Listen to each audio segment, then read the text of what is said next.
மக்களுக்கு எடுத்து செல்ல நானும் இதோடு களமிறங்கி இருக்கிறேன். நாங்கள் மருத்துவர் அன்புமணி ராமதாஸ் அவரின் கரத்தை வலுப்படுத்துவதற்காகவா வந்திருக்கிறோம்? இந்த தலைமுறையை மீட்டெடுத்து கொடுக்கக்கூடிய ஒரு கரத்தை வலுப்படுத்துவதற்காக வந்திருக்கிறோம் என்று இங்கு வந்து அமர்ந்திருக்கிற அத்துணை பாட்டாளி சொந்தங்களுக்கும் எனது பணிவான வணக்கத்தை இந்த தருணத்தில் தெரிவித்துக் கொள்கின்றேன். மேடையில் சொன்னார்கள், தலைவர் அவர்களே கவலைப்படாதீர்கள் என்று. இல்லை, தலைவர் கவலைப்பட்டுக் கொண்டுதான் இருக்கிறார். தரமான இலவச கல்வி என் குழந்தைகளுக்கு கிடைக்கவில்லை, அதற்காக அவர் கவலைப்பட்டுக் கொண்டிருக்கிறார். என் குழந்தைகள் 11 வயசு கூட தாண்டாமல் இளைஞர்கள் போதை மருந்து கடுமையாகிக் கொண்டிருக்கிறார்கள், அதற்காக அவர் கவலைப்பட்டுக் கொண்டிருக்கிறார். 4 வயது பெண்கள் முதல் 80 வயது மூதாட்டிகள் வரை பாலியல் வன்கொடுமை காலாட்டப்பட்டுக் கொண்டிருக்கிறார்கள், அதற்காக அவர் கவலைப்பட்டுக் கொண்டிருக்கிறார். இங்கு விவசாயிகள் தண்ணீரை பயன்படுத்தவும் முடியாத அரசாங்கமாக இருக்கிறது. தங்களுடைய பாதுகாப்பும் இல்லாமல் விவசாயிகள் கண்ணீர் சிந்து கொண்டிருக்கிறார்கள். பயிர் இங்கு மேலாண்மை இல்லாமல் இருந்து கொண்டிருக்கிறது, அதற்காகவும் அவர் கவலைப்பட்டு கொண்டிருக்கிறார். நீர் மேலாண்மை என்ற சொல்லை இங்கு யாரும் அறிந்திருக்கவே இல்லை, அதற்காகவும் அவர் கவலைப்பட்டுக் கொண்டிருக்கிறார். அரசு ஊழியர்கள் கண்ணீர் சிந்து கொண்டிருக்கிறார்கள், அதற்காகவும் கவலைப்பட்டுக் கொண்டிருக்கிறார். இங்க துப்புரவு பணியாளர்கள் 8 நாளாக போராட்டத்தை நடத்தி கொண்டிருக்கிறார்கள். ஏனென்று கேட்க இந்த திராவிட மாடல் அரசுக்கு துப்பில்லை, எல்லாவற்றுக்குமாக அவர் கவலைப்பட்டுக் கொண்டிருக்கிறார். எங்கோ ஒரு சிறுமி 8 வயது குழந்தை என்ன யார்கிட்ட சொல்றதுன்னு தெரியாம கண்ணீர் வெடித்த போது, எவ்வளவு பெரிய ஆர்ப்பாட்டம் இருந்த போதும் அந்த குழந்தைக்காக நாம் பணியாற்ற வேண்டும் என்று அவர் கண்ணீர் வெடித்த அந்த இரவுதான் அந்த குழந்தைக்கு விடியலை ஏற்படுத்தி தந்தது. எனவே இங்கு வந்திருக்க அத்தனை பேரும் நம் தலைவர் கவலைப்பட்டு கண்ணீர் ஊக்குகிற போது இந்த தமிழகம் மகிழ்ச்சி அடைகிறது. அதற்காக நாம் அவர் கரத்தை வலுப்படுத்த இங்கு வந்திருக்கிறோம். புகையிலை மாஃபியா பற்றி தொடர்ந்து பேசிக் கொண்டிருக்கிறோம். நல்ல விஷயம் தானே, புகையிலை வேணான்னு. சிகரெட் குடிச்சிட்டு இருக்கவங்க கூட என் புள்ள குடிக்க கூடாதுன்னு தான் நினைப்பான். ஆனா அப்ப கூட அதை எதுக்குறதுக்கு அவ்வளோ பெரிய லாபி ஏன் நடக்குது? இன்னைக்கும் தமிழகத்தின் அரசியலை தரமாகவும் சரியாகவும் ஒருத்தர் வழிநடத்திவிட முடியும் என்றால் அது மருத்துவர் அன்புமணி ராமதாஸ் அவர்களால் தான் மட்டும்தான் முடியும் என்று தெரிந்திருப்பதால் தான் அதை உடைப்பதற்கும் கலைப்பதற்கும் எத்தனையோ சூழ்ச்சிகள் நடைபெறுகிறது. ஆனால் இங்கு வந்திருக்கிற மேடையில் வீட்டிருக்கிற 91 வயதான எங்கள் கோமதி அம்மாள் இருந்து கடைசியில் உட்கார்ந்து இருக்கிற ஒரு கடைக்கோடி தொண்டன் வரை அத்தனை பேரின் உணர்வும் தலைவரோடு நிற்கும் இந்த கட்சியை, இயக்கத்தை அடுத்த தலைமுறைக்கு எடுத்து செல்லும் உரிமை மீட்க நாம் எடுக்கின்ற இந்த பயணம், நம் தலைவர் சொல்லுகின்ற பயணம் அவர் வெறும் பயணம் அல்ல. போகிற இடத்தின் ஒவ்வொரு இடத்தோட பிரச்சனை. எத்தனையோ பேர் நடக்கிறாங்க, போனா என்ன பேசுறாங்க, திமுக பத்தி பேசுறாங்க, ஏதோ அரசியல் யாரையோ பேசிட்டு வந்து சென்றாங்க. ஆனா அந்த மண்ணின் மக்களின் பிரச்சனையை, தீர்வுகளை பேசி அதற்கான தீர்வுகளை நோக்கி நகட்டுகின்ற நம் தலைவரின் கரத்தை வலுப்படுத்துவதற்கான நமது பயணம் தொடர்ந்து நடைபெற வேண்டும். நாம அஜந்தா எல்லோரை பார்க்கும்போது நான் ஆச்சரியப்படுவேன். 7 நூற்றாண்டுகளாக அந்த சிற்ப வேலைப்பாடுகளை செய்திருக்கிறார்கள். ஒரு தலைமுறையிலிருந்து அடுத்த தலைமுறை கடத்துறதுக்குள்ளேயே இவ்வளோ தள்ளாடுறமே இல்ல. இங்க வந்திருக்கிற ஒவ்வொருத்தரும் இந்த பாட்டாளி மக்கள் கட்சி இயக்கத்தை எத்தனை நூறாண்டுகள்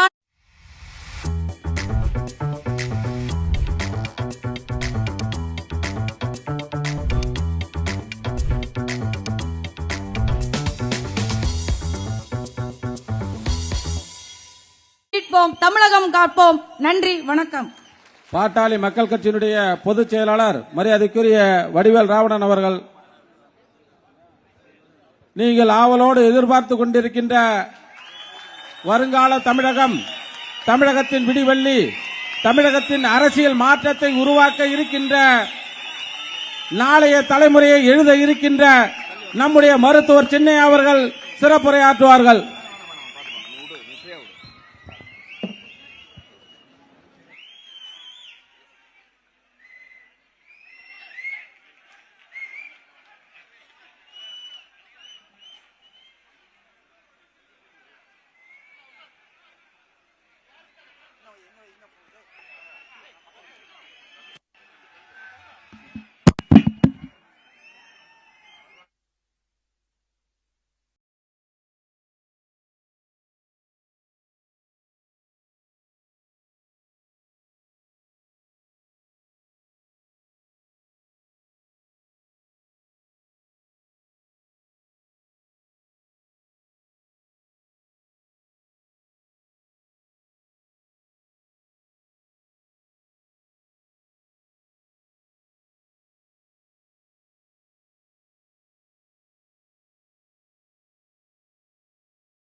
ஹலோ.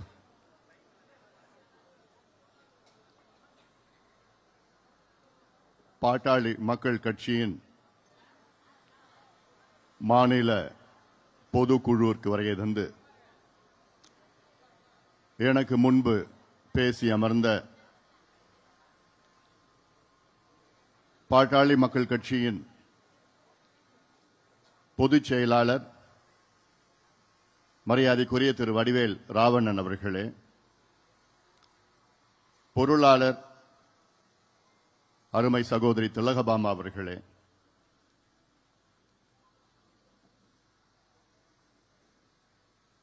எனக்கு முன்பு பேசிய அனைத்து நிலை நிர்வாகிகள், குறிப்பாக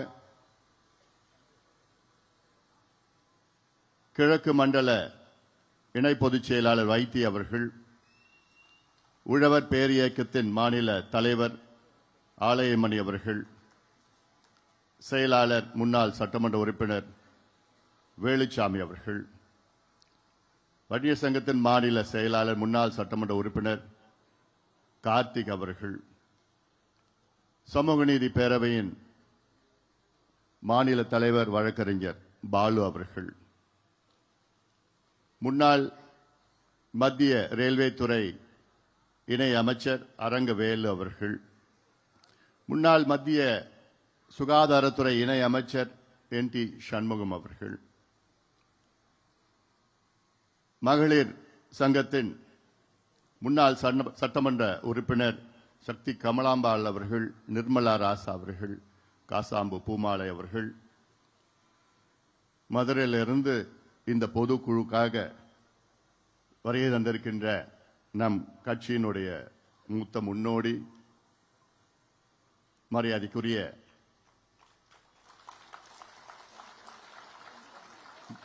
திருமதி கோமதி அம்மாள் அவர்கள் மற்றும் பசுமை தாயகத்தின் செயலாளர் தம்பி அருள் அவர்கள், சட்டமன்ற உறுப்பினர்கள் வெங்கடேஸ்வரன் அவர்கள், சிவகுமார் அவர்கள், முன்னாள் நாடாளுமன்ற உறுப்பினர் மருத்துவர் செந்தில் அவர்கள், நம் இயக்கத்தின் மூத்த முன்னோடி, அவர் இல்லாமல் எந்த நிகழ்ச்சியும் இருக்காது, கட்சி நிகழ்ச்சியோ குடும்ப நிகழ்ச்சியோ. சமீபத்தில் திருவிடந்தையில் லட்சக்கணக்கான நம் சொந்தங்கள் கூடிய அந்த தருணத்திலே அந்த மாநாட்டை மிக சிறப்பாக இயக்கிய நம்முடைய ஒரே ஒரு CR பாஸ்கரன் அவர்கள், முன்னாள் சட்டமன்ற உறுப்பினர் இளவழகன் அவர்கள், TK ராசா அவர்கள், முன்னாள் நாடாளுமன்ற உறுப்பினர் முனைவர் கோ தனராஸ் அவர்கள், விருதை வள்ளல் முன்னாள் சட்டமன்ற உறுப்பினர் மரியாதைக்குரிய திரு RG அவர்கள், திரு ஜெயராமன் அவர்கள், TMT அவர்கள், பொன்மலை அவர்கள், ஷேக் மொஹிதீன் அவர்கள்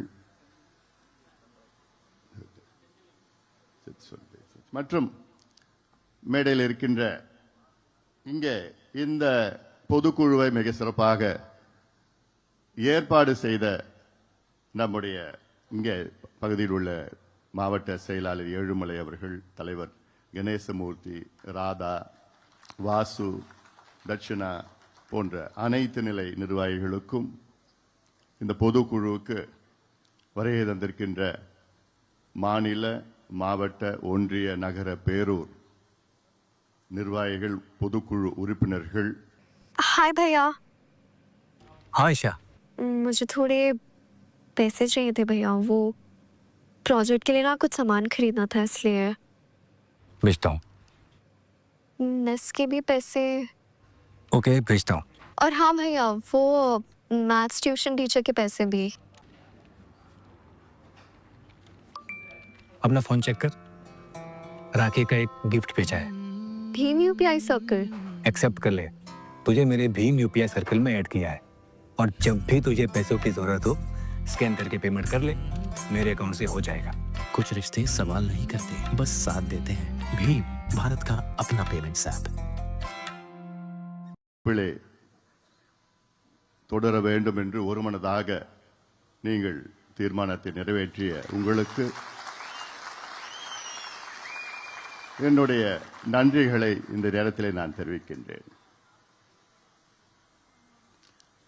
என்னை பற்றி உங்களுக்கு நன்றாக தெரியும். பொறுப்புகளுக்கும் பதவிகளுக்கும் நான் இருப்பவன் அல்ல. என் மீது பாசத்திலும் அன்பை வைத்து நீங்கள் வந்திருக்கிறீர்கள். அதைவிட என் மீது நம்பிக்கை வைத்து நீங்கள் வந்திருக்கிறீர்கள். அந்த நம்பிக்கை நிச்சயமாக வீண் போகாது. உங்களை பொறுப்புடன் கடமையுடன் நான் வழி நடத்துவேன்.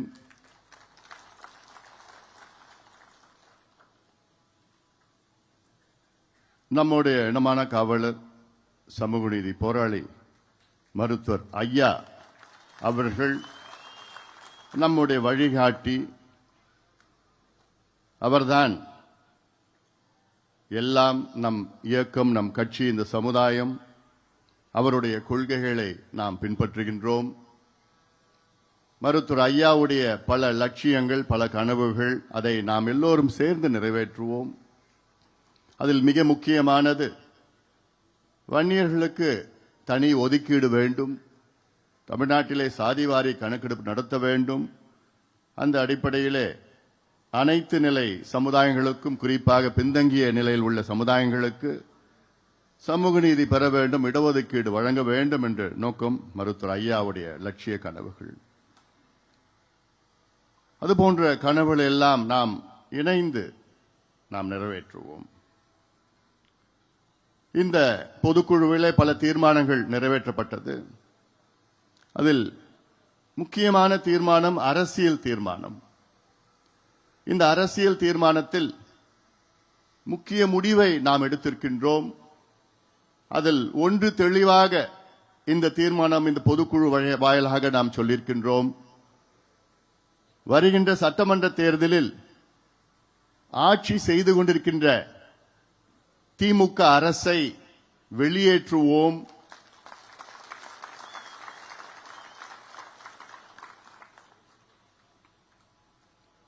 திமுக ஆட்சியை வீட்டுக்கு அனுப்புவோம் என்று அரசியல் தீர்மானத்தை ஒருமனதாக நாம் நிறைவேற்றியிருக்கின்றோம். ஆம், நமக்கு 2 இலக்குகள் இருக்கிறது.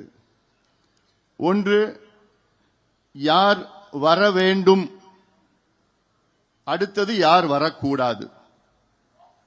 இப்பொழுது நம்முடைய ஒரு இலக்கு யார் ஆட்சிக்கு வரக்கூடாது என்று தெளிவுபடுத்திவிட்டோம், முடிவாக இருக்கின்றோம்.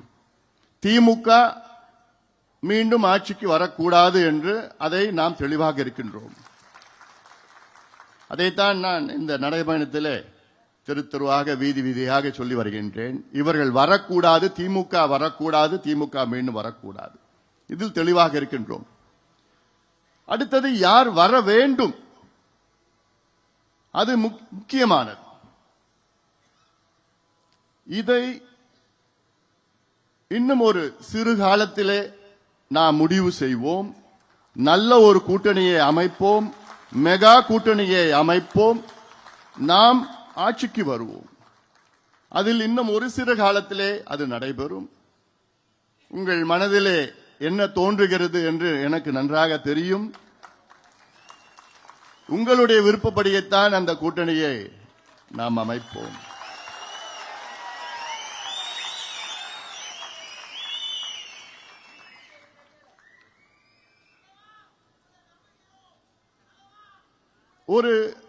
எனக்கு முன்பு பேசியவர்கள் ஒரு சிலர் சொன்னார்கள், தமிழ்நாட்டிலே நம்முடைய வாக்கு விகிதம் 6 விழுக்காடு 7 விழுக்காடு.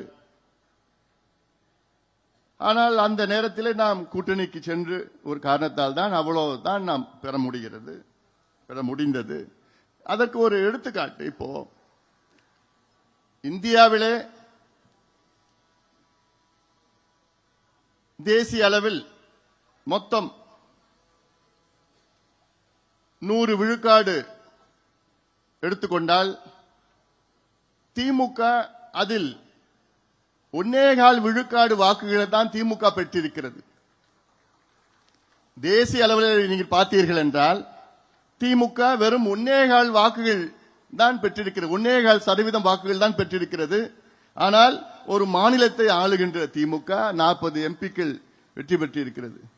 ஆனால் இந்த சதவீதத்தை பற்றி பெரிதாக நீங்கள் அதை மனதில் வைத்துக் கொள்ள வேண்டாம். அதேதான் பாட்டாளி மக்கள் கட்சியும் 6 விழுக்காடு 7 விழுக்காடு என்றால் நம்முடைய வாக்குகள் நெருக்கத்தில் இருக்கிறது. ஒட்டுமொத்தம் மக்கள் வாக்களித்தால் நிச்சயமாக நம் 40, 50, 60 சட்டமன்ற உறுப்பினர்கள் வைத்தால் நாம் ஆட்சி நம்முடைய ஆட்சி தான். இது எத்தனையோ உதாரணங்கள் இந்தியாவில் இருக்கிறது. அதை நோக்கி நாம் பயணிக்க வேண்டும்.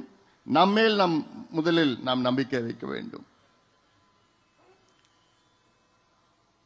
வருகின்ற அடுத்த ஒரு 6 மாத காலம் கடுமையாக நீங்கள் உழைக்க வேண்டும். ஒற்றுமையாக உழைக்க வேண்டும். நம்பிக்கையோடு உழைக்க வேண்டும். இந்த மேடையில் எத்தனையோ சட்டமன்ற உறுப்பினர்கள், முன்னாள் நாடாளுமன்ற உறுப்பினர்கள், முன்னாள் சட்டமன்ற உறுப்பினர்கள், முன்னாள் பெருந்தலைவர்கள், சேர்மன் இந்த மேடையில் மட்டுமல்ல இங்கே இருக்கின்றீர்கள். இவர்கள் யாரும் நாம் இயக்கத்தில் சேர்கின்ற நேரத்தில் இது நான் எம்பி ஆவேன், எம்எல்ஏ ஆவேன், சேர்மன் ஆவேன், மந்திரி ஆவேன் அந்த நோக்கத்திலே யாரும் வரல. எல்லோரும் மருத்துவர் ஐயா அவர்கள் நம்மை அழைத்தார். அவர்களுக்கு ஒரு கொள்கை இருக்கிறது. அந்த கொள்கை அவர்கள் பிடித்த காரணத்தால் ஐயா அவர்கள் வழியிலே அவர்கள் இணைத்துக் கொண்டார்கள். அந்த பயணத்தில் அவரும் கலந்து கொண்டார்கள். இன்று அந்த பயணம் தொடரும். மீண்டும் நான் சொல்கின்றேன், நம்முடைய வழிகாட்டி ஐயா அவர்கள்தான், நம்முடைய குலதெய்வம் ஐயா அவர்கள்தான். ஐயா அவர்கள் உருவத்திலே இங்கே இல்லை என்றாலும் உள்ளத்தில் இருக்கின்றார்கள். அவர்களுக்கு இங்கே நிரந்தரமாக ஒரு நாற்காலி இருக்கிறது. இது ஐயாவுடைய நாற்காலி. ஐயா நம்முடைய நிறுவனர், அதில் மாற்று கருத்து கிடையாது. அதே வேளையிலே பொறுப்புகளுக்கும் பதவிகளுக்காகவும் நான் ஆசைப்படுபவன் கிடையாது. என்னை தெரிந்தவர்கள் உங்களுக்கு நன்றாக தெரியும். இன்று காலத்தின் கட்டாயத்திற்காக உங்களுடைய எண்ணங்களை நிறைவேற்றுவதற்காக இங்கே உங்கள் முன் நின்று கொண்டிருக்கின்றேன். இது ஒரு சாதாரண இயக்கம் கிடையாது. நம் கட்சி சாதாரண கட்சி கிடையாது. ரத்தம், வேர்வை, தியாகம், உயிர் தியாகம் இதை சிந்தி லட்சக்கணக்கானவர்கள் உயிரை நீத்து, நூற்றுக்கணக்கானவர்கள் உயிரை நீத்து, லட்சக்கணக்கானவர்கள் தியாகம் சிந்தி சிறைக்கு சென்று சிறிய சிறிய அளவில்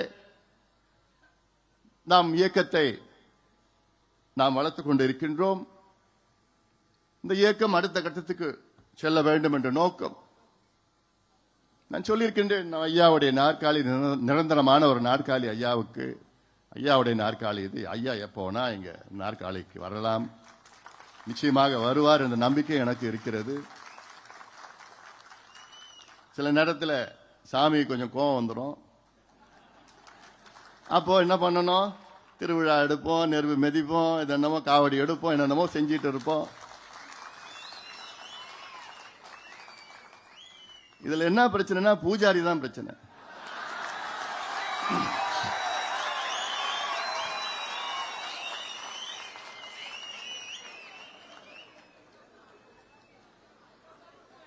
நம்ம என்னென்ன செய்யறோமோ செய்கிறோம், சாமிக்கு என்னென்ன வழிபாடு செய்யறோமோ செய்யறோம். ஆனா அந்த பூஜாரி இடையில கொஞ்சம் தடை. அதேதான் இன்னைக்கு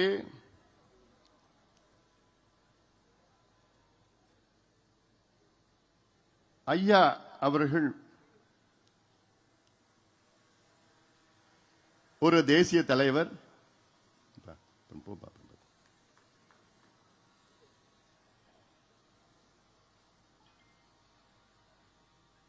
ஒரு சாதனையாளர். ஒரு சமூக சீர்திருத்தவாதி, சோஷியல் ரெஃபார்மர். ஒரு சமூக சீர்திருத்தவாதி என்பது இந்தியாவிலே அதாவது மொத்தத்தில் ஒரு 5 பேர் 6 பேர் தான் இருந்திருப்பாங்க. இப்படிப்பட்ட யாரும் இருக்கிறது கிடையாது. 6 இடஒதுக்கீடுகளை பெற்று தந்தவர். நமக்கெல்லாம் அரசியல் கற்றுக்கொண்டது, சமூக நீதி என்றால் நமக்கெல்லாம் பாடம் கொடுத்தது, கற்றுக் கொடுத்தது ஐயா அவர்கள் தான். ஆனால் இன்றைக்கு ஐயா அவர்களால் இந்த இயக்கத்தை, நம் கட்சியை நிர்வகிக்க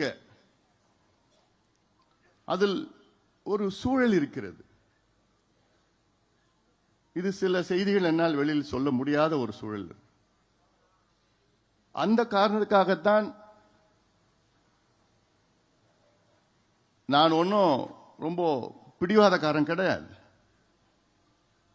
நான் சொல்றது நம்ம எல்லாம் சேர்ந்து செய்யலாம்.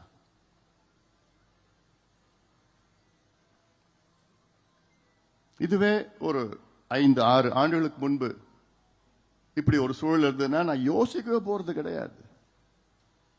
எனக்கு இந்த பதவி, பொறுப்பு, அது இதெல்லாம் நிச்சயமா என் மனசுல எதுவுமே கிடையாது. எனக்கு இந்த பதவி வேணும்னா நான் 10-15 ஆண்டுகளுக்கு முன்பு நான் இப்ப கேட்டு வாங்கிட்டு இருப்பேன். நான் ஏன்னா அவசியமே இல்லை. அதுக்காக நான் வரல, பதவி பொறுப்புக்காகலாம் நான் வரல. நான் என்னுடைய நோக்கமே இந்த சமுதாயத்தை அடுத்த கட்டத்துக்கு கொண்டு போகணும், சமுதாயத்தை வழி நடத்தணும். இந்த சமுதாயத்துக்காக தான் கட்சி தொடங்கினார், சமூக நீதிக்கு தான் கட்சி தொடங்கினார். அதுதான் அந்த அடித்தளம் தான்.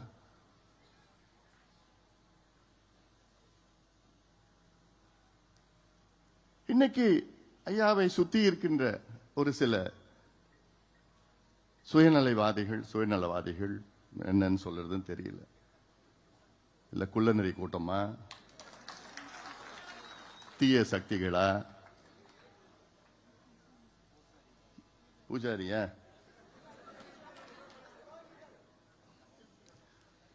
இவங்க ஒன்னும் திருப்பி மாத்தி சொல்லாததெல்லாம் சொல்லி, செய்யாத ஒன்னும் பொய்ய சொல்லி, இப்படியே சொல்லி ஒரு சில பேர், நிறைய பேர் உங்க மனசுல எல்லாம் எவ்வளவு வலி இருக்கும்னு எனக்கு தெரியுது. எனக்கு நீங்க இங்க வந்திருக்கிறீங்க, உங்க ஒவ்வொரு மனசுலயும் இந்த கண்ணு வேணுமா, இந்த கண்ணு வேணுமா என்ன சொல்லுவீங்க? 2 கண்ணு வேணும் தானே சொல்லுவீங்க. இல்ல இந்த கண்ணு தானே முக்கியம் யாராவது சொல்லுவீங்களா? உங்க வலி என்னால புரிய முடியுது. ஆனா எல்லாத்துக்கும் வேற எனக்கு வலி, அவ்வளோ வலினா தாங்கிட்டு இருக்கிறேன். நான் தூங்கியே எவ்வளவு நாள் ஆகுது. எவ்வளவு மனசுல நான் தாங்கிட்டு இருக்கிறேன், பாரங்களை தாங்கிட்டு இருக்கிறேன். ஆனாலும் அமைதியா இருக்கிற உங்க முன்னாடி நான் சிரிச்சுட்டு தான் இருக்கிறேன்.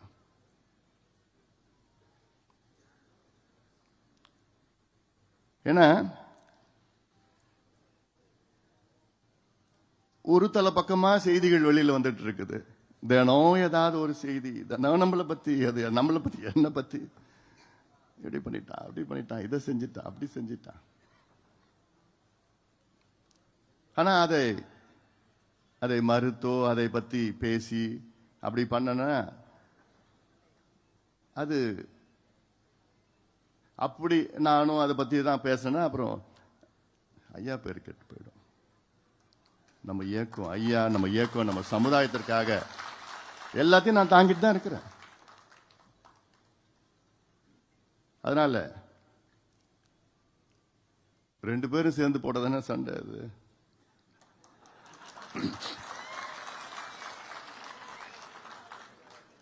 நேத்து கூட நீதிமன்றத்திலிருந்து வெளியில வரப்போ தீர்ப்பு வந்தது. எனக்கு சுத்தமா மகிழ்ச்சி கிடையாது, சந்தோஷம் கிடையாது, வருத்தம். எனக்கு மனசுல அவ்வளவு வலியோட தான் அந்த தீர்ப்பை நான் எதிர்கொண்டேன். நான் பாலு எனக்கு ஃபோன் பண்ணி சொன்னப்போ, ஐயா நமக்கு நடத்தலான்னா, அப்படியா சரி, அவ்வளவுதான். யாருக்கு எதிர்த்து தீர்ப்பு? யார் எதிர்த்தியா அந்த தீர்ப்பு? நமக்குள்ளே ஒரு தீர்ப்பா? நமக்குள்ளே எதிர்த்து ஒரு தீர்ப்பா? அது ஒரு தீர்ப்பா?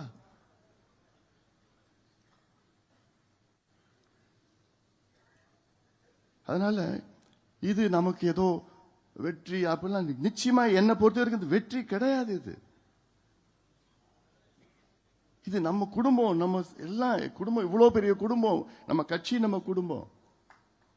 அதுதான் என் மனசுல ஆழமா என்னைக்கு நான் கடைசி வரைக்கும் அதுதான் எனக்கு என் மனசுல இருக்கும்.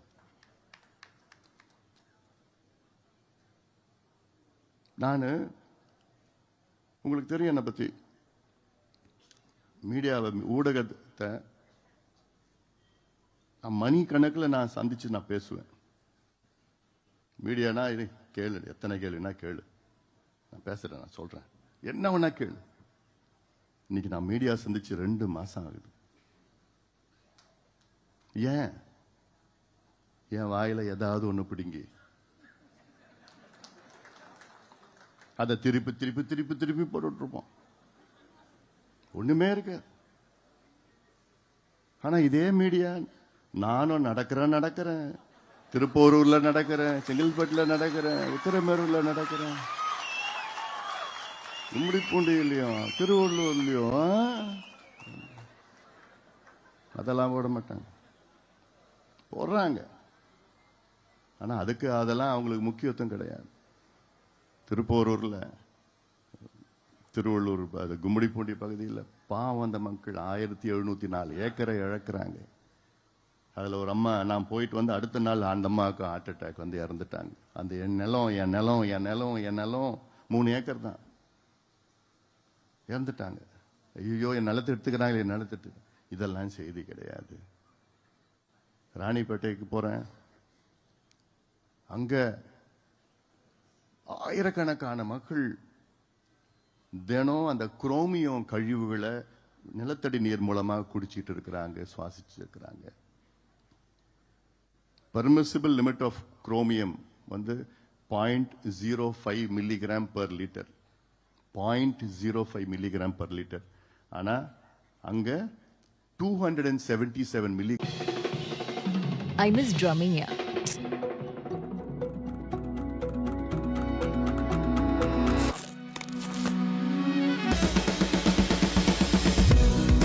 Manam Ketpadellam, it's on Amazon Prime. Unlimited free and fast delivery. Blockbuster entertainment. Join Amazon Prime now. எங்கேயாவது ஒரு சின்ன இது புதாகரமாக்கி அதுல எவ்வளோ பேர் சந்தோஷப்பட்டுட்டு இருக்காங்க,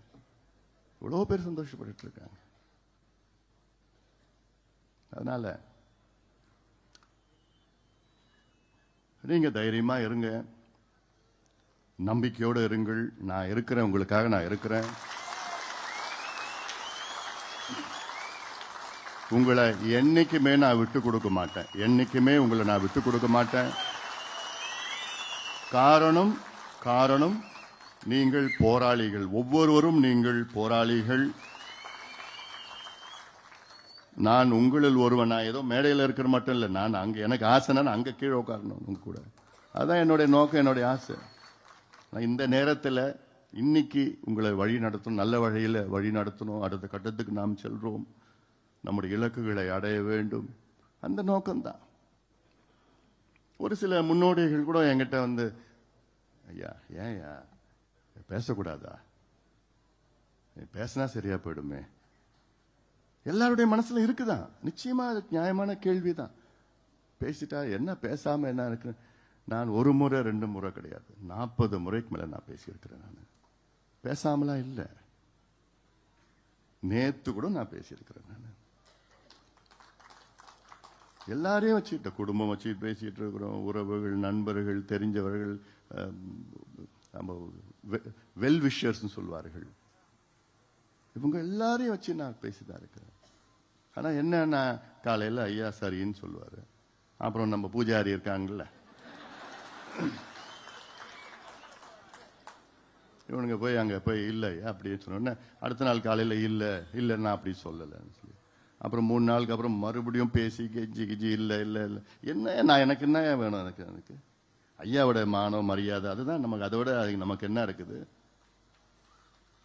அதை நம்ம இழக்கிறது. நம்ம அது என்ன, ஐயாவோட மான மரியாதை இழந்துட்டு அப்புறம் நம்ம எதுக்கு இருக்கணும். அப்புறம் எல்லாத்தையும் நான் ஏத்துக்கிட்டேன், எல்லாத்தையும் ஒத்துக்கிட்டேன் நான். சரி, அப்புறம் மறுபடியும் இவங்கெல்லாம் சொல்லி குழப்பம் பண்ணி இல்லை வேணாம் முடியாது. கடைசியில் என்ன, இப்ப என்ன, கொஞ்சம் நாளுக்கு முன்னாடி இல்ல நிர்வாகிகள், நான் இப்ப கட்சி நிர்வாகிகளை 2 பேரும் சேர்ந்து கையெழுத்து போடுவோம்னு சொன்னது ஒத்துக்கிட்டாரு. 10 நாளுக்கு 15 நாளுக்கு முன்னாடி ஒத்துக்கிட்டார். இப்போ 4 கொஞ்சம் 5 நாள் 6 நாள் இல்லை நான் மட்டும் தான் போடுவேன்.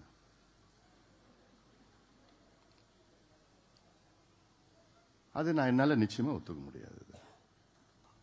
நிச்சயமா ஒத்துக்க முடியாது. ஏன்னா அது உள்ள நான் போக விருப்பம் இல்லை எனக்கு. அது எனக்கு எல்லாமே சேர்ந்து பண்ணணும். அது ஒரு கட்சி, ஒரு இயக்கம். சில பேர் சொன்னாங்க மேடையில் கூட, நிரந்தர தலைவர். எந்த இயக்கத்துக்கும் நிரந்தர தலைவர் கிடையாது, நிரந்தர நிறுவனர் தான் தலைவர். என்பது நீங்க முடிவு பண்ணுறது தான், பொதுக்குழு முடிவு பண்ணது தான் தலைவர். நீங்க யாரு முடிவு பண்றீங்களோ அவங்க தான் தலைவர். நம்ம கட்சி ஜனநாயக கட்சி. இதுல அப்பா நீ தான் தலைவர், நீ தான் பொதுச் செயலாளர், நீ தான் பொருளாளர், நீ தான், அதெல்லாம் இல்லை. நம்ம கட்சி டெமோக்ராட்டிக் பார்ட்டி. பொதுக்குழு நீங்க தான் நம்ம கட்சியினுடைய பலம். நீங்க தான் you are the most powerful people in the party. பொதுக்குழு நீங்க முடிவு பண்ணாதான்.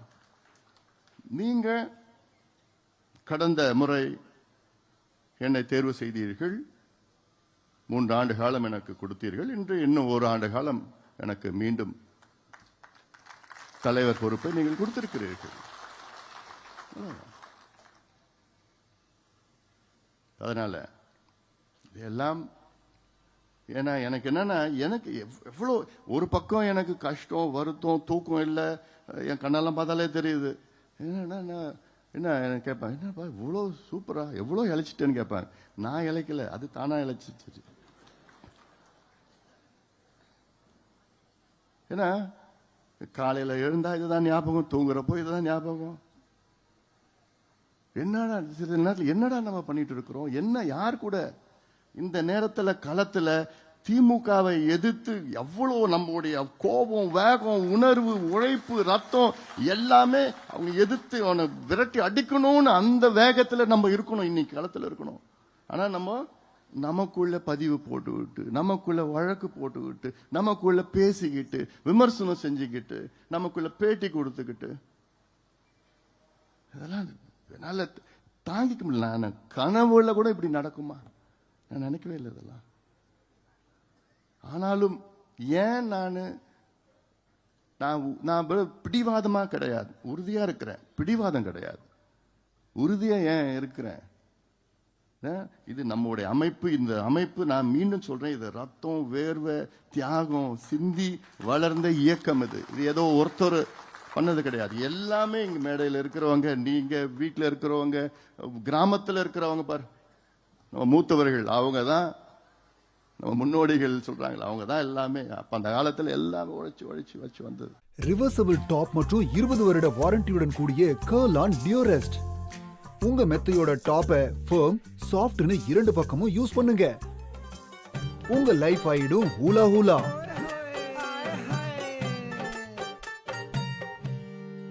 நான் இல்ல, உறுதியா இருக்கிறேன், அவ்வளவுதான். நிறைய என்னால சொல்ல முடியல, சொல்லணும்னு ஆசை, அதனால இது சொல்ல முடியல. சில பேர் தனிப்பட்ட முறையில் நான் சொல்லியிருக்கிறேன், அவ்வளவுதான். அவங்க புரிஞ்சிட்டு இருக்காங்க.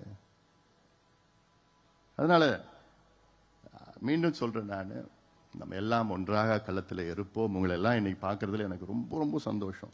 அவ்வளோ எனக்கு மனசுல அவ்வளோ உற்சாகம் எனக்கு. ஏன்னா நீங்க தான் கட்சி, நீங்க மற்றவர்களே வழி நடத்துவீர்கள். இங்க வந்திருக்கிறீங்க பொதுக்குழு உறுப்பினர், நீங்க தான் நம்ம கட்சியினுடைய அடுத்த கட்டத்தில். நம்ம கீழே இருக்கிறவங்க எல்லாமே நம்ம வழி நடத்தணும். நம்ம 2வது தீர்மானம் என்ன தீர்மானம்? சிறை நிரப்பும் போராட்டம். வன்னியர்களுக்கு இடஒதுக்கீடு அறிவிக்கவில்லை என்றால் ஒட்டுமொத்தம் சிறைகள் தமிழ்நாட்டில் நிரப்பப்படும். சிறை நிரப்பு போராட்டம், கடுமையான போராட்டம் நான் நடத்துவோம். ஏன்னா ஏதோ முதலமைச்சர் ஸ்டாலின் அவர்கள் ஏதோ ஒன்று கணக்கு வச்சுக்கிட்டு, சரி இன்னொரு 8 மாசம் ஏமாத்திடலாம், 4 வருஷம் ஏமாத்திட்டோம், இன்னொரு 8 மாசம் ஏமாத்திடலாம், அப்படியே போயிடலாம், கொண்டு போயிடலாம், அப்படி இப்படி. இவங்க ஸ்டைலே அப்படிதான். ஆனாலும் நான் விட போறது கிடையாது. ஸ்டாலின் அவர்களே, நீங்க அனுபவிக்க போறீங்க இந்த தேர்தலில், அது மட்டும் எனக்கு தெரியுது. ஒழுங்கா கொடுத்துடுங்க. இப்ப கூட லேட் ஆகல. நாங்க கேட்கறது நியாயமா கேட்டோம். உச்சநீதிமன்றம் தீர்ப்பு வந்து 1226 நாள் ஆகிறது. இந்த தீர்ப்பில் தெளிவா சொல்லியிருக்கிறாங்க, தமிழ்நாட்டில் வன்னியர்களுக்கு உள்ஒதுக்கீடு கொடுக்க எந்த தடயம் கிடையாது. இதற்கு நீங்கள் சாதிவாரி கணக்கெடுப்பு நடத்தணும்னு அவசியமும் கிடையாது. இருக்கிற தரவுகளை சேகரித்து நியாயப்படுத்தி கொடுங்கள். இது உச்ச நீதிமன்றம் கொடுத்த தீர்ப்பு. இதுக்கு மேல எங்கேயுமே மேல்முறையீடு கிடையாது. உச்ச நீதிமன்றத்துக்கு மேல யாரும் கோர்ட்டுக்கு போக முடியாது. அப்படிப்பட்ட உச்ச நீதிமன்றமே தீர்ப்பு கொடுத்துட்டு பண்ணுங்க. அந்த தீர்ப்பை வைத்து தான் இப்பொழுது பிற்படுத்தப்பட்ட ஆணையம் பேக்வர்ட் கிளாஸ் கமிஷனா அமைச்சாங்க. அந்த பேக்வர்ட் கிளாஸ் அமைச்சுக்கிட்டு அதுல ஒரு ஜிஓ பாஸ் பண்றாங்க. என்ன, உச்ச நீதிமன்றம் தீர்ப்புல 68 பேராகிராஃப் 73 பேராகிராஃப் வைத்துத்தான் இதற்கு வன்னியர்களுக்கு உள்ஒதுக்கீடு கொடுக்க பரிந்துரை செய்யுங்கள். எவ்வளவு நாள்ல? 3 மாசம். நாங்க உற்சாகமா இருந்தோம். 3 மாசத்துல வந்துடும் ஐயா, எப்படியாவது இந்த பிள்ளைங்களுக்கு படிப்பு கிடைச்சிடும் ஐயா, எப்படியாவது வேலை கிடைச்சிடும், டிஎன்பிசில வந்துடும், எப்படியாவது வந்துருவாங்க டாக்டர், சந்தோஷமா இருக்கு. 3 மாசம் சரி பரவாயில்ல. அப்புறம் பார்த்தோம் உற்சாகம் 3 மாசம் நெருங்க. ஒரு முறை நம்ம முதலமைச்சர் போய் கேட்டேன். இப்ப பாக்குறப்போ இது 3 மாசம் சொல்றீங்களே, இது நெருக்கம் வந்துடுச்சு, இன்னும் முடியல. இல்ல இது முடிஞ்சது.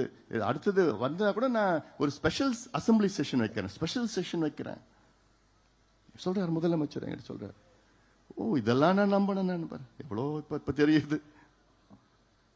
நம்பி பரவாயில்லப்பா, சிஎம் வன்னியர்களுக்கு இடஒதுக்கீடு கொடுக்க ஸ்பெஷல் செஷன் வைக்கிறேன்னு சொல்லிட்டாரு. எல்லாம் வெளியில சொல்லிட்டு இருந்தேன். அப்பதான் தெரியுது ஆப்பு வச்சுட்டாரு. அதன் பிறகு 3 மாதம், அப்புறம் பிறகு பார்த்தா 3 மாதம் இல்ல 6 மாதம் எக்ஸ்டென்ஷன், அப்புறம் இன்னொரு 6 மாசம், அப்புறம் இன்னொரு 6 மாசம், 2 வருஷம் போயிடுச்சு. பேக்வர்ட் கிளாஸ் கமிஷனுடைய பதவி காலமே 3 வருஷம் தான். 2 வருஷம் போயிடுச்சு. இப்ப 2 வருஷம் போன காலத்துல இப்ப என்ன பண்ணிருக்காங்க, ஒரு வாரத்துக்கு முன்னாடி என்ன பண்ணிருக்காங்க அரசாணை என்னன்னா, ஓராண்டு கால நீடிப்பு. அவங்க பொறுப்பு பதவி காலம் இருக்கிறதே 6 மாசம் தான். இவங்க ஆனா கொடுக்கிறது ஓராண்டு கால நீடிப்பு. அப்ப என்ன அர்த்தம்னா, இந்த எலெக்ஷனுக்கு முன்னாடி வந்துடக்கூடாது. இந்த எல்லாமே எலெக்ஷனுக்கு பிறகு. நீங்க இருக்க போறது இல்ல எலெக்ஷனுக்கு பிறகு. உனக்கு எதுக்கு அந்த வேலைலாம்? அடுத்தது நாங்க தான் வர போறோம், நாங்க பாத்துக்க போறோம். இவ்வளோ ஒரு ஏமாத்தி, இவ்வளோ ஒரு பித்தலாட்டம். இது ஏதோ ஜாதி பிரச்சனை இல்லையா, இது தமிழ்நாட்டின் முன்னேற்ற பிரச்சனை. It is not a cost problem, it is Tamil Nadu's developmental problem. இவ்வளோ பெரிய ஒரு சமூகம், 18 விழுக்காடு மக்கள் தொகை உள்ள ஒரு சமூகம். இந்த சமூகம் முன்னேறினால் தமிழ்நாடு முன்னேறும். சிம்பிள் எக்கனாமிக் ஃபார்முலா, சாதாரண ஒரு ஃபார்முலா, லாஜிக். ஆனா இந்த சமுதாயம் வளரக்கூடாது, இப்படியே அடிமையா இருக்கணும், குடிகாரனா இருக்கணும், கஞ்சா பயன்படுத்தணும், படிப்பறிவு இல்லாம இருக்கணும், குடிசையில வாழணும், ஆடு மாடு மேய்க்கணும், ஓட்டு மட்டும் போடணும்.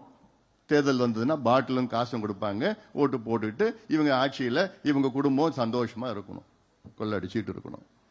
தான் காலகாலமா இதே போன்ற பட்டியலின சமுதாயம், தாழ்த்தப்பட்ட சமுதாயம், இந்த 2 சமுதாயங்களும் ஏமாத்தி இந்த திமுக ஆட்சிக்கு வந்தது. இந்த 2 சமுதாயங்களும், வன்னியர் சமுதாயமும் பட்டியலின சமுதாயமும், வருகின்ற சட்டமன்ற தேர்தலிலே முழுமையாக திமுகவை புறக்கணிக்க வேண்டும், முழுமையாக புறக்கணிக்க வேண்டும்.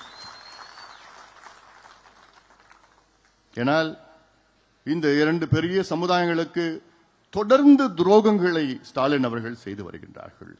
நான் கேட்டேன், ஒரு மேடை போடுங்க ஸ்டாலின் அவர்களே, நான் வரேன் அந்த மேடையில். सारे प्रोटीन्स हाई क्वालिटी नहीं होते, गोल्ड स्टैंडर्ड परफॉर्मेंस के लिए चाहिए ऑप्टिमम न्यूट्रिशन गोल्ड स्टैंडर्ड 100% वे।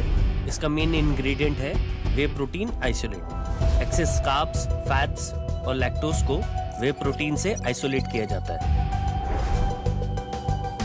इसलिए होता है फास्टर एब्जॉर्प्शन और muscle recovery. Gold standard performance के लिए ऑप्टिमम न्यूट्रिशन। நீதியின் துரோகி திமுக, வன்னியர்களின் துரோகி விரோதிகள் திமுக. இன்னும் போக நீ பார்க்க போறீங்க எவ்வளவு வன்மம் இந்த சமுதாயத்தின் மேல, எவ்வளவு வன்மம். பட் ரோட்ல, ஆலந்தூர் பட் ரோடு இருக்குது, அந்த பட் ரோட்ல வன்னியர் சங்கம் ஒரு ஆபீஸ் ஒன்று இருக்குதாங்க. இது 40 ஆண்டு காலமாக அந்த வன்னியர் சங்கம் அலுவலகம் இருக்கு. பழைய பில்டிங், வெள்ளக்காரங்காலத்தில் கட்டின பில்டிங். அந்த பில்டிங்ல என்னன்னா அந்த பிள்ளைங்க படிச்சுட்டு இருக்கிறாங்க. அங்க தங்கறது சென்னையில் எங்கேயும் இல்லைன்னா அங்க போய் தங்கி படிப்பாங்க. அங்க இருக்கிற இந்த டிஎன்பிஎஸ்சி குரூப் 1 அதுக்கு ப்ரிப்பேர் பண்ணுவாங்க, இல்ல வேலைக்கு போவாங்க, இல்லாட்டி அங்க ஏதோ படிச்சுட்டு இருக்காங்க இந்த பிள்ளைங்க. அதுக்கு அந்த பயன்படுத்திட்டு இருக்காங்க. இதை மூடணும், இதை இழுத்து மூடணும், இதை அபகரிக்கணும் அப்படின்னு வன்மமாக செயல்பட்ட திமுக. சாதாரணமா சொல்ல, வன்மமா எவ்வளோ பேர் வச்சிருக்கிறாங்க. 40 ஆண்டு காலமாக அந்த சொத்தை நம்ம பயன்படுத்திட்டு வரோம். அத 200 போலீஸ் நினைச்சு பாருங்க. 200 போலீஸ் திடீர்னு காலையில் 200 போலீஸ் போய் அங்க போய் அந்த பிள்ளைங்க படிச்சுட்டு இருக்கிற பிள்ளைங்களை வெளியில அனுப்பி வச்சு அவனுங்க இதில் புட்டியெல்லாம் விட்டுட்டாங்க உள்ள. வெளியில அந்த பிள்ளைங்க மட்டும் வெளியில அனுப்பிச்சு விட்டுட்டு பூட்டிட்டு சீலை வச்சுட்டு வரான்.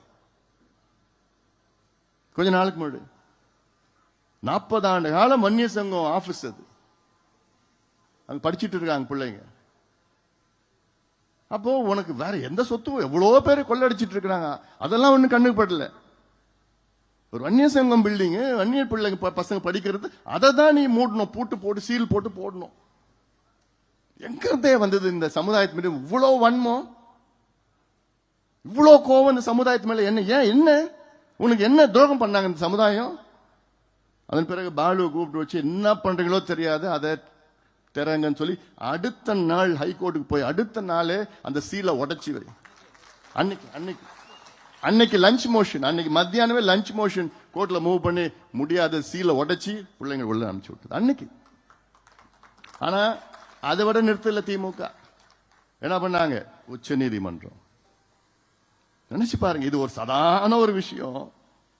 40 வருஷமா அனுபவிச்சுட்ட ஒரு பில்டிங் சுப்ரீம் கோர்ட் போறாங்க. அந்த சுப்ரீம் கோர்ட்ல யாரை தெரியுமா வைக்கிறாங்க? Attorney general of India. Attorney general of இந்தியானா யாருன்னா இந்தியாவின் தலைமை வழக்கறிஞர், இந்தியாவுடைய தலைமை வழக்கறிஞர். தமிழ்நாட்டின் தலைமை வழக்கறிஞர் அட்வொகேட் ஜெனரல். இந்தியாவுக்கு தலைமை வழக்கறிஞர் அட்டர்னி ஜெனரல். அவரை எப்ப வைப்பாங்க தெரியுமா? இந்தியாவுக்கு பிரச்சனைனா அப்படி அவரை சுப்ரீம் கோர்ட்டுக்கு பேச வைப்பாங்க. இல்ல ஒரு மாநிலத்துக்கு பிரச்சனை, தமிழ்நாட்டு பிரச்சனைனா அப்போ அதை பயன்படுத்துவாங்க. ஆனா ஏதாவது இந்தியாவில் கான்ஸ்டிடியூஷன் பிரச்சனை இருக்கு, நம்ம அரசியல் சாசனம் ஏதாவது ஒரு பிரச்சனை இருக்குன்னா அதை அவரை வைப்பாங்க. ஆனா எதுக்கு வச்சிருக்கிறாங்க?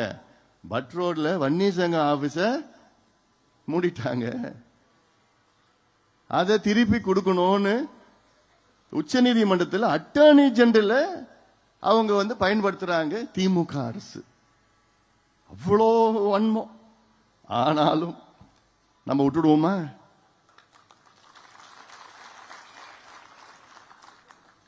நம்மளும் வச்சோம். யாரு? நம்ம ஒரு நல்ல அட்வொகேட், அவ்வளவுதான் நம்மளால முடியும். ஏன்னா நியாயம் நம்ம பக்கம் இருக்கு. 4 நாளுக்கு முன்னாடி பாலு டெல்லிக்கு அனுப்பிச்சு விட்டேன், போனார், சுப்ரீம் கோர்ட்டு போனாரு. இன்னும் கொஞ்சம் ஒரு சீனியர் அட்வொகேட், அவ்வளவுதான். அவரை வச்சு சுப்ரீம் கோர்ட்ல தெளிவா சொல்லிட்டாங்க, நம்பா இது ஸ்டேட் கவர்மெண்ட் தான், இல்ல டெம்பிள் போர்டா, இல்ல கண்டோன்மெண்டா, இது எதுவும் தெரியாது. தெரிகிற வரைக்கும் வன்னியர் சங்கிட்டே இருக்கட்டும்.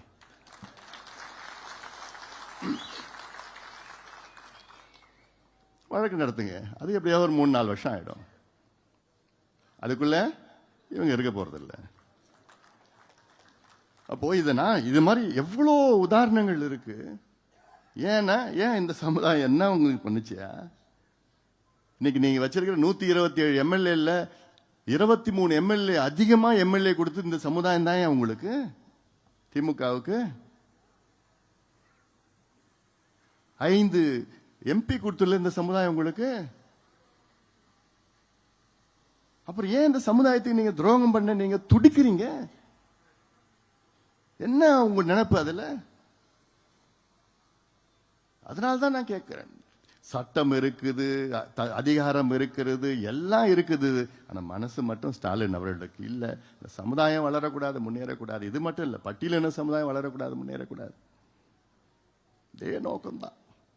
அதனால்தான் சாதி வாரி கணக்கெடுப்பு நடத்த மாட்டோம் திருப்பி சொல்லிட்டு எவ்வளோ ஒரு பொய்யை மீண்டும் மீண்டும் சொல்லிக் கொண்டிருக்கின்ற முதலமைச்சர் ஸ்டாலின் அவர்களே, நிச்சயமாக இந்த தேர்தலில் மிகப்பெரிய பாடத்தை உங்களுக்கு புகட்டுவார்கள். ஏன்னா இந்த தேர்தலில் தமிழ்நாட்டில் உள்ள அனைத்து தாய்மார்கள் பெண்கள் ஒரு ஓட்டு கூட திமுக போட மாட்டாங்க. அவ்வளோ கோபத்தில் இருக்கிறாங்க.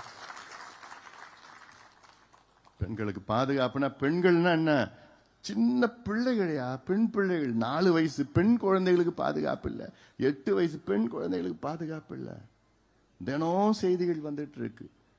கேட்டா நாங்க ஒவ்வொரு சம்பவம் நம்ம எப்படி நாங்க காப்பாத்துவோம், ஏதோ அங்கங்க நடக்குது. அங்கங்க எப்படியா நடக்கும்? அந்த சூழலை நீங்க ஏற்படுத்திருக்கிறீங்கல்ல. குடிச்சிட்டு கஞ்சா அடிச்சுக்கிட்டு எங்க பார்த்தாலும் கஞ்சா கிடைக்குது, எங்க பார்த்தாலும் அபின், காக்கைன், ஹெரோயின், போதைப் பொருட்கள் கிடைக்குது, எங்க பார்த்தாலும் மது கிடைக்குது. போதையெல்லாம் அவன் என்ன பண்றான்னு அவனுக்கு தெரியல, மிருகமா மாறிடுறான். அப்புறம் ஏன் அதை விற்க வைக்கிறீங்க? ஏன் நீங்க விற்கிறீங்க? ஏன் அனுமதிக்கிறீங்க? அதெல்லாம் நான் சொல்றேன், மீண்டும் சொல்றேன், என்கிட்ட ஆட்சி இருந்ததுன்னா இது போன்ற ஒரு சம்பவம் நடக்காது. ஏன்னா ஒண்ணு மது இருக்காது, போதைப் பொருட்கள் இருக்காது. அதை மீறி யாராவது இப்படி பண்ணிக்கின்னு ஒருத்தம் பண்ணா போதும், முடிச்சிடணும். அவ்வளவுதான். ஒருத்தனை முடிச்சுட்டா அடுத்தது யோசிப்பானா, ஐயோ நம்மளெல்லாம் உள்ளெல்லாம் தள்ள மாட்டான், முடிச்சுடுவான். அந்த பயம் இருக்கணும் யா. அந்த பயம் இருந்தாதான் யா இந்த மிருகங்கள்லாம் அடங்கி கிடக்கும். இந்த பயம் இருக்கணும். இதுதான் ஏன் செய்யணும்? இதுக்கு தைரியம் வேணும் யா, இதுக்கு தில்லு வேணும். இவங்க கிட்ட இருக்குதா? இருக்குது. இதை அதே போன்ற தமிழ்நாட்டில் இந்த சட்டமன்ற தேர்தல் ஒரே ஒரு விவசாயி கூட ஓட்டு போட மாட்டாங்க. ஒரு விவசாயி கூட ஓட்டு போட மாட்டாங்க இந்த இவங்க திமுகவுக்கு. ஏன்னா அவ்வளோ கோபத்தில் இருக்கின்றார்கள். இவங்க நினைச்சிட்டு இருக்கிறாங்க ஏதோ ஒன்று காசு கொடுத்துடலாம், இதை கொடுத்துடலாம், அதை கொடுத்துடலாம். எதை கொடுத்தாலும் நான் போறது கிடையாது. என்னுடைய ஒரு ஆசை, சட்டமன்ற தேர்தலில் திமுக எதிர்கட்சியா கூட இருக்கக்கூடாது. அந்த நிலை வரும், நான் வர வைப்பேன். நீங்க பார்த்துட்டே இருங்க, நிச்சயமா அதை நான் வர வைப்பேன். அதை பண்ணுவேன். என்னால முடியும். என்னால அதில் வியூகங்கள் இருக்கிறது. அது வியூகங்களை வகுத்து அதை செயல்படுத்துவது நீங்கள் தான். உங்களை நம்பிதான் இதெல்லாம் நான் பேசிட்டு இருக்கிற மேடையில், புரியுதா? உங்களை நம்பிதான் நான் பேசிட்டு இருக்கிறேன். அதனால நீங்க தான் அதெல்லாம் செய்யணும். நீங்க தான் அதை செய்து அதை முடிக்க வேண்டும். நிச்சயமாக அதை பல மாற்றங்கள் நாம் கொண்டு வருவோம். நம்ம நெருக்கத்துக்கு வந்துட்டோம். கொஞ்ச நாள் தான். இவ்வளோ கஷ்டப்பட்டு, இவ்வளோ காலமா கஷ்டப்பட்டு ஐயாவுடைய கனவு பார்த்தீங்கன்னா 46 வருஷம், 46 ஆண்டு காலம் உழைத்து கொள்கைகளை வகுத்து போராட்டம் செய்து, இன்னைக்கு வரைக்கும் இன்னைக்கு கூட ஐயாவுடைய கனவு ஒண்ணு கூட நிறைவேற்றல.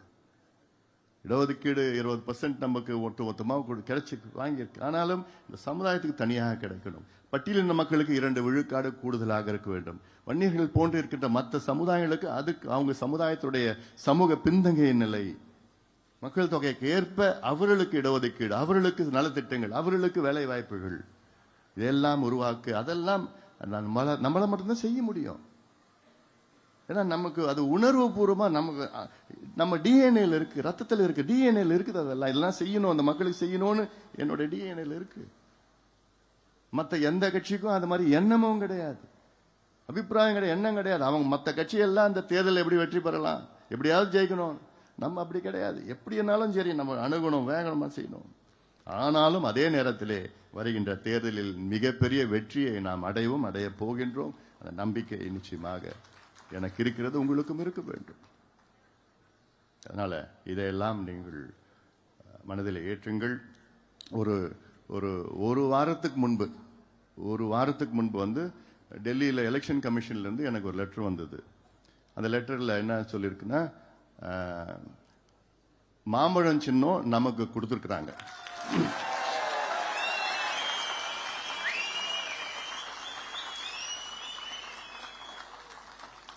டி நகர், என்னுடைய டி நகர் ஆஃபீஸ் 10th எலக்ட்ரி டி நகருக்கு அந்த லெட்டர் வந்து அதில் நமக்கு மாம்பழம் சின்னம் நம்ம கொடுத்துருக்குறாங்க.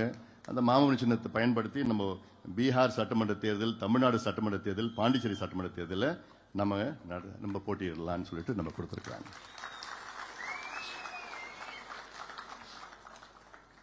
அதனால இதெல்லாம் இன்னும் எவ்வளோ இருக்குது. இதெல்லாம் இப்போ நம்ம இது இப்படி இப்படிலாம் நம்ம நிறைய நான் விஷயம் வெளியில சொல்ல மாட்டேன். அதனால அன்றாடம் நடக்கும். அது என்ன நடக்கணுமோ சரியா நடக்கும். மீண்டும் நான் சொல்றேன், நம்ம இவங்க நமக்கு போட்டி, இவங்க நம்ம எதிரி, அதெல்லாம் நம்ம எதுவுமே கிடையாது. எல்லாம் நம்ம எல்லாம் என்னுடைய ஆசை விருப்பம் எல்லாம் ஒன்னா சேர்த்து நம்ம பண்ணணும். அந்த நோக்கம் விருப்பம் நமக்கு சின்ன ஒரு இடத்துல ஒன்று பலவீனமா இருக்கக்கூடாது. எல்லாம் வாங்க எல்லாம் வழி நடத்தி எல்லாம் ஒன்னா சேர்ந்து நம்ம ஒற்றுமையா செய்ய வேண்டும் என்ற நோக்கம், அந்த எதிர்பார்ப்பு தான் என்ன இருக்கிறது. மீண்டும் சொல்கின்றேன், அந்த பிடிவாதத்திற்கு நான் பிடிவாதக்காரன் கிடையாது, உறுதியானவன். நான் உறுதியானவன், ஆனால் பிடிவாதக்காரன் கிடையாது. யாராவது சொல்லி பேசி கன்வின்ஸ் பண்ண நான் கன்வின்ஸ் ஆயிடுவேன்.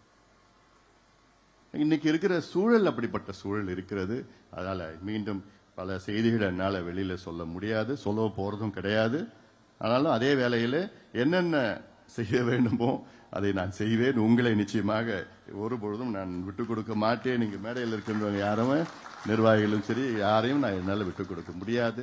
அதுக்காகத்தான் இது போன்ற ஒரு சூழல் இருக்கிறது. அதனால இதையெல்லாம் நாம் அதை கடந்து வருவோம், கடந்து நாம் செல்வோம், நம்முடைய இலக்குகளை அடைவோம், நம்முடைய கனவுகளை, ஐயாவுடைய கனவுகளை, நம் முன்னோடிகளுடைய கனவுகளை நாம் நிறைவேற்றுவோம், தமிழ்நாட்டை மீட்டெடுப்போம். அதற்காகத்தான் இந்த நடைபயணம், தமிழக மக்களுடைய மீட்பு, உரிமைகள் மீட்பு பயணம். இந்த பயணத்தை மிக சிறப்பாக உலகாலமா எனக்கு ரொம்ப சந்தோஷமா இருக்கு. இப்போ திருப்போரூர்ல இருந்து அப்புறம் செங்கல்பட்டு, அப்புறம் உத்தரமேரூர், அப்புறம் காஞ்சிபுரம், ஸ்ரீபெரும்புத்தூர், அதுக்கப்புறம்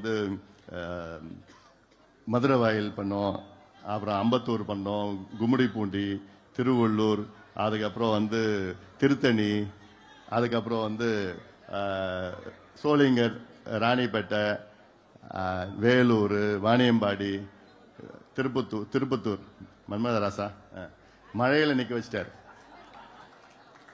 நல்லா என்ன மாதிரி நடக்கிறோம், அவ்வளவுதான். ஆனா எப்போ வேலூர் இருந்தாலும் மழை பெய்யுது, வருது நடைபயணம். நான் எல்லா ஊருக்கும் வர போறேன், நான் வர அவசியம் வருமா, எல்லா ஊருக்கும் நான் நடைபயணம் இருக்குதுமா. இப்போ இன்னும் சொல்ல போனா இப்ப இந்த பொதுக்குழுனால இப்போ இந்த ஒரு நாள் நின்று போச்சு. பொதுக்குழு முடிச்சோன்னு திருப்பி வருது நடைபயணம். தொடர்ந்து எல்லா ஊருக்கும் வரேன் நான், எல்லா ஊருக்கும், சேலத்துலயோ டெல்டாவோ எல்லா மாவட்டத்துக்கும் நான் அவசியம் வரேன். கன்னியாகுமரி போயிட்டு கன்னியாகுமரி வரைக்கும் நான் போறேன் நான். அதனால எல்லா ஊருக்கும் நான் அவசியம் வரேன் நான். அதற்கு நீங்க நல்லா ஏற்பாடு பண்ணுங்க.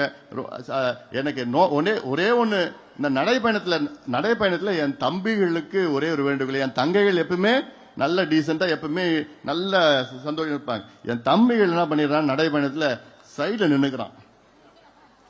என்ன பொதுமக்களை பார்க்க விட மாட்டான். ஆர்வமா வரான், சத்தம் போடுறான், கொடியை பிடிக்கிறான், எல்லாம் பண்றான். கொஞ்சோண்டு தள்ளுடா, நான் கொஞ்சம் பொதுமக்களை பார்க்கணும்டானா ஒரு 10 செகண்ட் தள்ளுவான். அப்புறம் மறுபடியும் முந்தி அடிச்சுக்கிட்டு போறான். எனக்கு பொதுமக்களை எனக்கு கொஞ்சம் பார்க்கணும், பொதுமக்களும் என்ன பார்க்கணும். எனக்கு பொதுமக்களை பார்த்து ஒரு வணக்கம் வச்சு ஒரு கை நீட்டினா எனக்கு ஒரு சந்தோஷமா இருக்கும். ஆனா அவ்வளோ ஆயிரக்கணக்கான என் தம்பிகள், என் தங்கைகள் இந்த நடைபயணத்துல கலந்துகிட்டு என் கூட அவ்வளோ வேகமா நடந்து அவ்வளோ எழுச்சியா இருக்கிறதுல எனக்கு ரொம்ப ரொம்ப சந்தோஷம் இருக்குது. அத்தனை நிர்வாகிகள் நடத்திய அத்தனை நிர்வாகிகளுக்கு என்னுடைய வாழ்த்துக்கள், பாராட்டுகள். நடத்தி நிச்சயமாக போட்டி போட்டுட்டு இங்கே கூட்டமா, நாங்க இதோட அதிகமா கூட்டம், இன்னும் அதிகமா நாங்க செய்வோம்னு அந்த போட்டி நிச்சயமாக ஆரோக்கியமான போட்டியா நான் பார்க்கின்றேன். அந்த வகையில உங்களை எல்லாம் இன்று சந்திப்பதில் மிக்க மகிழ்ச்சி. நம்பிக்கையோடு செல்லுங்கள், தைரியமாக செல்லுங்கள். நிச்சயமாக நாளை நமது. அந்த நம்பிக்கையோடு நாம் எல்லாம் செல்வோம். உங்களுக்கெல்லாம் உணவு ஏற்பாடு செய்யப்பட்டிருக்கிறது. இன்னைக்கு சனிக்கிழமை, ஆனாலும் நல்ல உணவு. நானும் உங்க கூட தான் சாப்பிட போறேன். எல்லாமே அவசியமா சாப்பிட்டு, எல்லாம் அடிச்சு பிடிச்சிட்டு பண்ணாம எல்லாமே அமைதியா சாப்பிட்டு, நிறைய இருக்குது, அதெல்லாம் சாப்பிடுங்க. சாப்பிட்டுட்டு பத்திரமா வீட்டுக்கு போங்க. யாரும் அவசரமா வேகமா வண்டியெல்லாம் வாகனம்லாம் ஓட்டக்கூடாது. அமைதியான முறையில் பத்திரமா நீங்க போங்க. களத்திலே உங்களை சந்திப்போம். தைரியமாக நம்பிக்கையோடு செல்லுங்கள். நன்றி. இந்த பொதுக்குழுவை சிறப்பாக ஏற்பாடு செய்த இங்க ஏழுமலை உள்ளிட்ட அனைத்து நிலை நிர்வாகிகளுக்கும், ஏன்னா இது திடீர்னு ராத்திரி 8 மணி 9 மணிக்கு தீர்ப்பு, அதன் பிறகுதான் இந்த ஏற்பாடு இது நடக்குமா, காலையில இப்படி அப்படிலாம் ஒரு நம்பிக்கை இது இருந்தது. அதை சிறப்பாக நடத்தி கொண்டிருக்கின்ற அனைத்து நிர்வாகிகளுக்கும் என்னுடைய வாழ்த்துக்கள், பாராட்டுக்களை தெரிவிக்கின்றேன். இப்பொழுது நன்றி ஏழுமலை மாவட்ட செயலர் ஏழுமலை நன்றி சொல்லுங்க.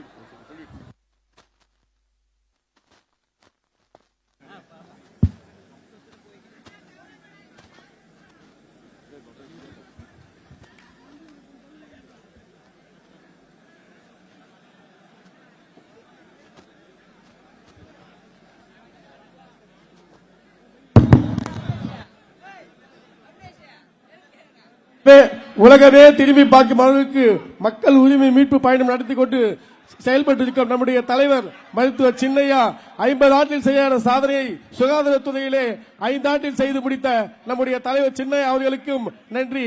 இன்று இரவு ஒரு நிமிடம் கூட தூங்காமல் எங்களோடு உழைத்த அண்ணன் வைத்தி அவர்களுக்கும், அண்ணன் ஜெயராமன் அவர்களுக்கும், அண்ணன் PVK வாசு அவர்களுக்கும், அண்ணன் ராதா அவர்களுக்கும், காயலப்பேட்டு தேவராஜ் அவர்களுக்கும், இளந்தோப்பு வாசு அவர்களுக்கும், தட்சிணாமூர்த்தி அவர்களுக்கும், மாமல்ல நகர செயலாளர் ராஜசேகரன் உள்ளிட்ட அனைவருக்கும், ஒன்றிய நகர பேரூர் தலைவர் செயலாளர்களுக்கும், நிகழ்ச்சியில் கலந்து கொண்ட மாநில, மாவட்ட, ஒன்றிய நகர அனைத்து பொறுப்பாளர்களுக்கும் நன்றி நன்றி நன்றி நன்றி.